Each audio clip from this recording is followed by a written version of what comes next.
Kalkadosh Shabbat Shalom. Nous sommes dans la période du conte du Homer, cette mitzvah particulière qui a deux parties.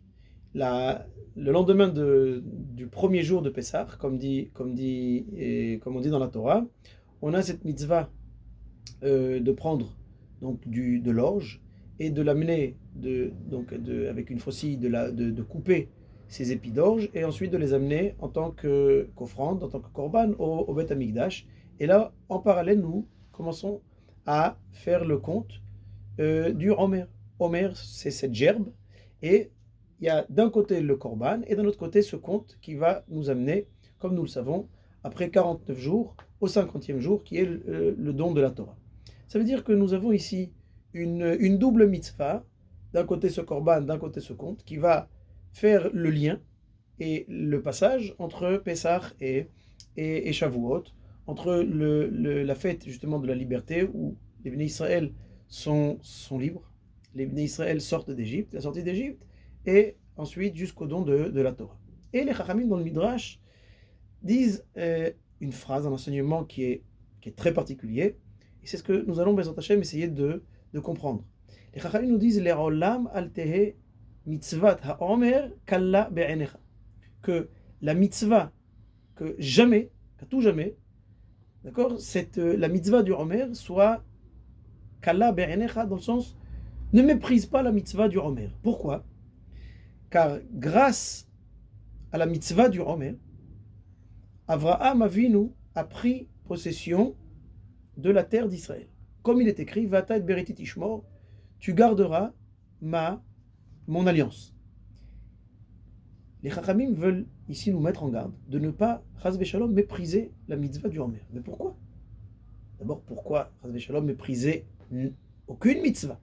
Pourquoi particulièrement celle de Sfirat HaOmer? Deuxièmement, pourquoi on nous dit que c'est grâce à cette mitzvah que Avraham Avinu a fait la conquête d'Eretz Israël, qu'il a pris possession, qu'il a reçu en tant que cadeau justement cette promesse divine qu'Akadosh Baruch Hu lui promet qu'il va lui donner Eretz Israël, Eretz Canaan, en se basant sur un passouk, Ve'ata et Beretit Ishmor, que tu garderas mon alliance. Mais si on fait attention, ce passouk il est dit concernant la Brit Mila, pas du tout par rapport à Sfirat HaOmer. En d'autres termes, les Chachamim font le lien et mettent sur un même dénominateur commun la mitzvah du Homer et la mitzvah de la Brit Mila. Pourquoi? La réponse est la suivante. La première mitzvah que reçoit Avraham Avinu après le fait de quitter et après avoir entendu ce fameux Lech Lecha, de partir et de quitter Ur Kasdim pour arriver en terre d'Israël, Akadosh Baruch Hu demande à Avraham Avinu de faire la Brit Mila. C'est la première mitzvah qu'Avraham reçoit en tant que patriarche. La première mitzvah que nous recevons en tant que klal, en tant que collectivité, c'est la mitzvah du Homer. Et on nous dit, grâce à cette mitzvah du Homer, on va pouvoir atteindre ce niveau qui s'appelle Eretz Israël. Quand on parle d'Eretz Israël, on ne parle pas que de la terre sur le plan géographique, on parle d'un niveau spirituel qui correspond, comme disent les Chachamim, Eretz Israël est appelé Eretz HaTorah. En d'autres termes, Shavuot, c'est justement cette fête où on va recevoir la Torah. Ça veut dire quoi, recevoir la Torah? Ça veut dire qu'on va pouvoir recevoir la possibilité, non seulement la Torah, mais aussi la possibilité et la pleine faculté de pouvoir l'accomplir. Et ça, c'est en Eretz Israël.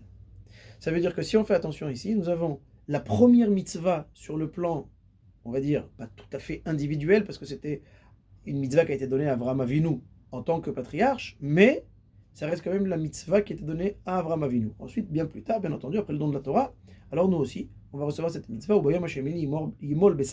va devoir faire la Brit Mila à tout enfant, tout mâle, à 8 jours.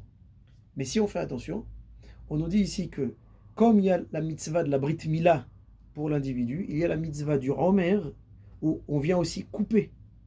D'accord? On vient, comme on va venir ici couper cette excroissance, ce prépuce par rapport à la Brit Mila, qui représente justement cette excroissance qui représente le mal dans la réalité, où il y a une intervention humaine qui va venir parfaire la réalité. La même chose, nous avons ici une intervention humaine à l'échelle du clan d'Israël pour parfaire la réalité. C'est la raison pour laquelle, et donc pour pouvoir passer d'homme libre et de pouvoir sortir d'Égypte, pour arriver justement à cette shlemut, à la plénitude, à cette ashlama où l'homme va devenir. Et c'est comme ça que le Ham Israël continue ce processus qui a commencé au moment de la sortie d'Égypte. Il va continuer en passant par le Har Sinaï et ensuite en arrivant en Eretz Israël, ou alors sur la terre promise par Akadosh Baruch Hu, où c'est la terre où nous allons accomplir tout ce que la Torah, tout ce qui est écrit dans la Torah. C'est très bien que si nous ne nous trouvons pas en Eretz Israël, alors on ne va pas pouvoir accomplir toute la Torah. C'est la raison pour laquelle les Chachamim nous disent ne méprise pas la mitzvah du Homer. Pourquoi mépriser? On pourrait dire que, a priori, cette mitzvah du Homer qui commence justement juste après la sortie d'Égypte et qui est ici une offrande qui a priori est très simple. Non seulement qu'elle est très simple, mais elle est même à base d'orge. Comme les Chachamim disent que l'orge, zema achal behema, c'est un aliment qui est mangé par des animaux. En général, on ne mange pas beaucoup, d'accord, de l'orge, c'est plus les animaux qui vont manger de l'orge. Ça veut dire quoi? Akadosh Baruch Hu nous donne une mitzvah qui va faire objet de préparation. Et c'est pour ça qu'on a ce compte. Nous avons, surtout dans les temps modernes, on a souvent tendance à s'attarder sur le résultat. Est-ce que je suis arrivé au résultat? Ou alors je ne suis pas arrivé au résultat? Est-ce que je suis arrivé au but ou pas? Et on a beaucoup moins tendance à s'arrêter et à prendre en compte le chemin par lequel et toute la préparation qui nous a permis d'arriver. La Torah vient nous mettre en garde de ne pas avoir une pensée qui est matérialiste et qui a un focus justement qui fait le ikar, l'essentiel, qui fait le résultat. On nous dit non. L'essentiel, bien entendu que le résultat est très important, mais c'est comment y arriver. Chaque pas qu'on va faire, chaque compte, chaque même petite mitzvah, même si c'est avec de l'orge, même si c'est ma'achal behema, même si c'est consommé par des animaux, on va dire non.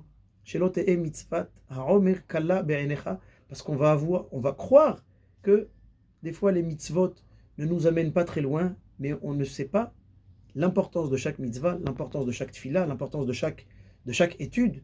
Et c'est la raison pour laquelle on nous dit, en tant que première mitzvah du clan d'Israël, ne crois pas que c'est une petite mitzvah, car grâce à cette petite mitzvah, on arrive à de très grands résultats. Shabbat Shalom.